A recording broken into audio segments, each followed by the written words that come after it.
मी एका शेतकऱ्याचीच मुलगी आहे. सो मला अजिबात वाईट वाटत नाही मी कुठलंही काम केलं तरी. आणि मला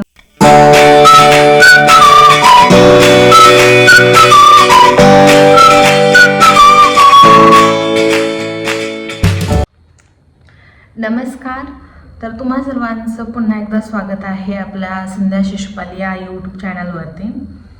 तर कसे आहात? आय होप की सगळे मस्त आणि मजेमध्ये असतात. तर आजचा व्हिडिओ बनवण्याचा सगळ्यात महत्त्वाचा मुद्दा असा की खूप काही ज्या गोष्टी आहेत त्या मी यूट्यूबवरती शेअर केलेल्या नाही आहेत आणि बऱ्याचशा गोष्टी लोकांना माहीतही नाही आहेत किंवा लोकांपर्यंत त्या पोहोचलेल्या नाही आहेत.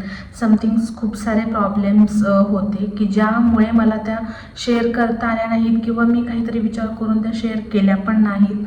आणि असे काही रिझन होते की मला असं वाटलं की यार नाही बोललं पाहिजे.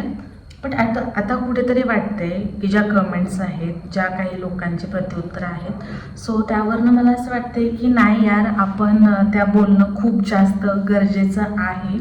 कारण की जर आपण व्यक्तच झालो नाही तर लोकांना त्या गोष्टी समजणारच नाहीत कधी आणि कळणारच नाही. सो आजचा जो ब्लॉग आहे माझा, जो बऱ्याच दिवसांनंतरनं मी आज शूट करते आहे आणि ते बनवण्याचं रिझन हेच होतं की जी लोकांची माझ्याबद्दलची मेंटॅलिटी आहे तर ती मला चुकीची वाटते आहे. सो त्यासाठी मी आज हा ब्लॉग शूट करते आहे.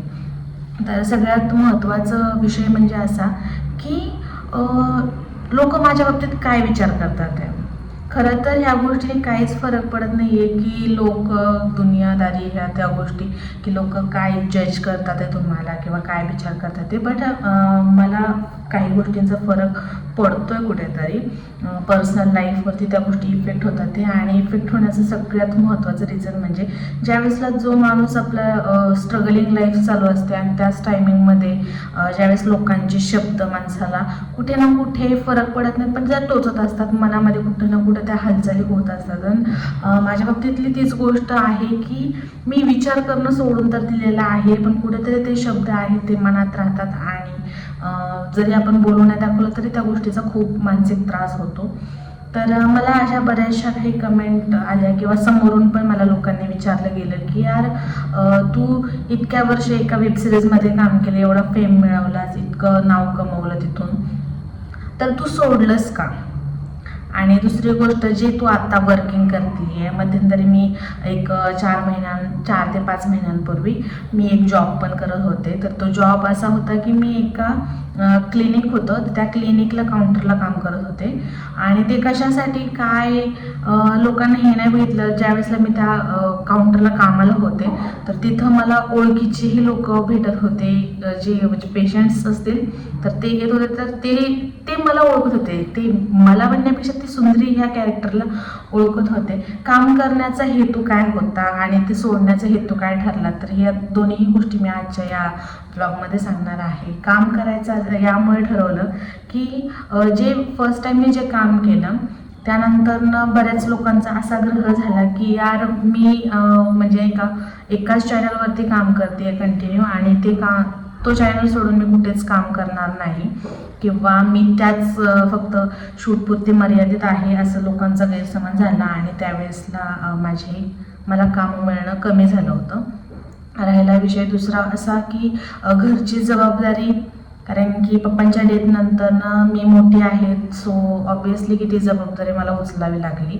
माझी मम्मी काम करते आहे, सो मी काम करते आहे. आणि आता रिसेंटली बघितलं तर माझी सिस्टरसुद्धा जॉब करते आहे आणि आम्ही घर कसं बसा मी चालवते. कसं बसं म्हणण्यापेक्षा पहिल्यापेक्षा तर बेटर आहे, व्यवस्थित आहे. पण लोक मला हे प्रश्न विचारू लागले की संध्या तू एवढं सगळं नाव वगैरे कमवलंस, मग तू स्वतःच्या चॅनलवरती का ग्रो अप करत नाही आहेस किंवा तू आता शेतातील कामे करते, तू कुठेतरी जॉब करते, तर हे कशासाठी? तर खूप वाईट वाटायचं मला.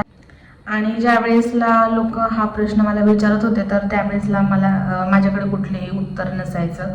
तर मी जास्त काही बोलत पण नव्हते. हो की हे खूप गरजेचं होतं की मी माझ्या स्वतःच्या चॅनलवरती काम करायलाच हवं होतं, पण मी स्किप केलं ते.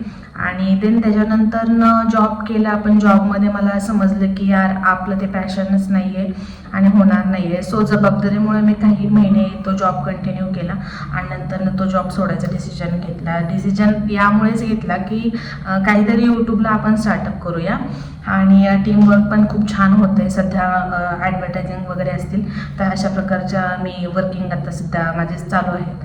आणि लोकांना मला एकच सांगायचं आहे की जरी माझं हे पॅशन असलं, जरी मी स्टॉप घेतला असलं तरी मी थांबलेली नाही आहे. मी पुढे कंटिन्यू करणार आहे. माझ्या बाबतीतले खूप सारे प्रश्न जे आहेत ते एक एक करून मी सोडवण्याचा प्रयत्न करते. आणि आता सध्या माझ्या डोळ्याच्या समोर एकच खूप मोठा प्रश्न आहे, तो म्हणजे माझी फॅमिली. आणि मला तिथे कुठेच कमी पडायचं नाही आहे. भले लाईफमध्ये मी खूप काही गोष्टींमध्ये कमी पडल्या असेल, पण पुन्हा स्वतःच्या हिमतीने उभा राहिलेली आहे आणि मला बेस्ट वाटतं. तर काही लोकांनी बाहेर असं पण मला ऐकायला आलं फ्रेंड सर्कलमधून की यार ती आता काही तिचं मार्केट राहिलेलं नाही आहे आणि काहीच म्हणजे ती संपल्यात जमा आहे, हे काम करते आता, जॉबच करते किंवा पुण्यातच राहते.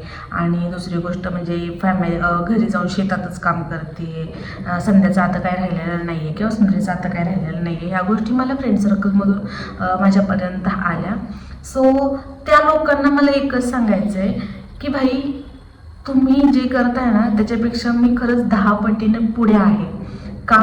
कारण की मी माझी फॅमिली बघून, मी स्वतःला बघून, मी स्टँड घेऊन मी स्वतः लाईफमध्ये काहीतरी करते आहे. आणि तुमच्यापेक्षा खूप जास्त मॅच्युअर पण आहे की मी कुठेतरी डिसिजन स्वतः घेते आहे. माझे पप्पा असतील प्राऊड फील करत असतील की मी कुठे ना कुठे करते आहे. आज शेतातले पण काही कामं असतील तर ती सोपी नसतात. एका मुलीसाठी तर खूप अवघड गोष्टी आहेत त्या शेतातील कामं करणं. मी या करिअरमध्ये यायच्या अगोदर खूप कामं केलेली होती शेतामध्ये, पण जसंच मी या करिअरमध्ये एंट्री घेतली तर 6 वर्ष मी शेतामध्ये काम केलं नाही. फक्त नॉर्मल कधीतरी वाटलं तर हेल्प करायची, पण शेतात जात नव्हते. नाहीतर मी अगोदर काही कामं केल्यात, मी हे तुम्हाला एखाद्या ब्लॉगमध्ये नक्कीच शेअर करेल.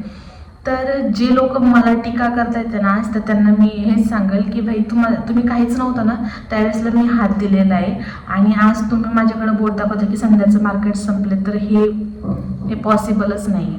आज पण सुंदरीला तेवढंच प्रेम देतात ते जेवढं पहिलं देत होते. हो कुठंतरी वादळ शांत आहे, पण याचा अर्थ नाही की वादळ पुन्हा पेटून उठणार नाही आहे. मी माझ्या आयुष्यात खूप काही डिसिजन घेतलेले आहेत आणि हेच तुम्हाला त्या काही लोकांना दाखवून देण्यासाठी मी आजचा हा ब्लॉग शूट केलेला आहे. लोकांना म्हणण्यापेक्षा ते माझे काही फ्रेंड्स आहेत जे तोंडावरती एक मागं एक शेण खातात, तर त्या लोकांसाठी आहे. आणि म्हणूनच आज हा ब्लॉग बनवावं असं वाटलं. वेळात वेळ काढून आजचा ब्लॉग शूट केला आणि पुण्यामध्ये आहे भरभरून फॅन्स लोकांचे, मला प्रेम पण मिळतंय, खूप सपोर्ट पण आहे. पण कुठेतरी मी कमी पडत होते, पण आय होप की माझ्याकडून इथून पुढे खूप छान गोष्टी घडतील आणि माझे ब्लॉग तुमच्यापर्यंत पोहोचत राहतील. मी असं म्हणणार नाही की काही गोष्टींचं, तर माझ्या आयुष्यात संघर्ष आल्यामुळे मी कुठेतरी शांत झाले, यूट्यूबपासून थोडीशी दूर गेले आणि बाकीची कामं केली. तर जॉब केला याचा अर्थ असा नाही की संध्या संपली.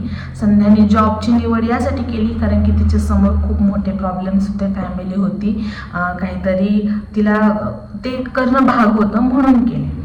तर असं समजू नका की मी त्याच्यातून पूर्णपणेच निघालेली आहे. तर जॉब असो, शेती असो, काहीही असो, माणूस जो काम करतो ज्याच्यातून बेनिफिट्स होतात आणि ज्या कामामुळे आपले पोट भरते, तर ते काम कधीच वाईट नसतं. मला हेच सांगायचं आहे की जरी मी यूट्यूबर नसते किंवा मी इन्फ्लुएन्सर नसते, तरीही मी एखादी शेतकरी असते आणि आजही मी एका शेतकऱ्याचीच मुलगी आहे. सो मला अजिबात वाईट वाटत नाही मी कुठलंही काम केलं तरी, आणि मला कुठलंही काम करताना मला लाजही वाटत नाही आहे. कारण की मी एखाद्या रिसेप्शनिस्ट म्हणून सुद्धा मी काम केलं, एवढा फेम असून सुद्धा. तर याचा अर्थ तुम्ही समजू शकता, पब्लिकला कळू शकतंय की मला कुठल्याही गोष्टीचा इगो किंवा घमंड नाही आहे. मला माहिती की मला काय करायचं आहे. पण जे लोक जे मागं बोलतात आहे ना, फक्त खास त्या लोकांसाठीच हा ब्लॉग होता. तर तुम्हाला काय वाटते की मी कुठेतरी संघर्षातून चालले होते म्हणून मी काहीतरी डिसिजन घेतले आणि जे लोक काही बोलले, जे फ्रेंड सर्कलमधले होते, तर ज्यांनी माझे पाय खेचायचे प्रयत्न केले, तर त्यांच्यासाठी हा खूप मोठं उत्तर होतं माझं. तर इथून पुढचे ब्लॉगमध्ये डेफिनेटली मी काही ना काही नवीन घेऊन येईन आणि मी शांत झालेली नाही आहे. तर तुमच्या काही प्रश्नांवर पुन्हा एकदा आपण या ब्लॉगच्या थ्रू मी कमबॅक करते आहे. सो इथून पुढच्या ब्लॉगमध्ये तुम्हाला पाहायला मिळणार आहे काहीतरी नवीन. सो कंटिन्यू करा आणि आपल्या ब्लॉगमध्ये नेहमीच टिकून राहा. तर थँक्यू सो मच की तुम्ही एवढं भरभरून प्रेम दिलं आहे, अजूनही त्या कॅरेक्टरला प्रेम देत आहे. तर स्पेशली तिची लाईफ, सुंदरीची लाईफ तुम्हाला पाहायला मिळणार आहे इथून पुढे. आणि पुण्यातील माझे जे दिवस असतील त्यातले नेहमीच मी तुम्हाला नवीन काहीतरी तुमच्यापर्यंत पोहोचवण्याचा प्रयत्न करेन. सो थँक्यू सो मच आणि love you all and thank you to तुम्ही जेवढा सपोर्ट मला करताय. ओके, चला बाय आणि थँक्स. बाय.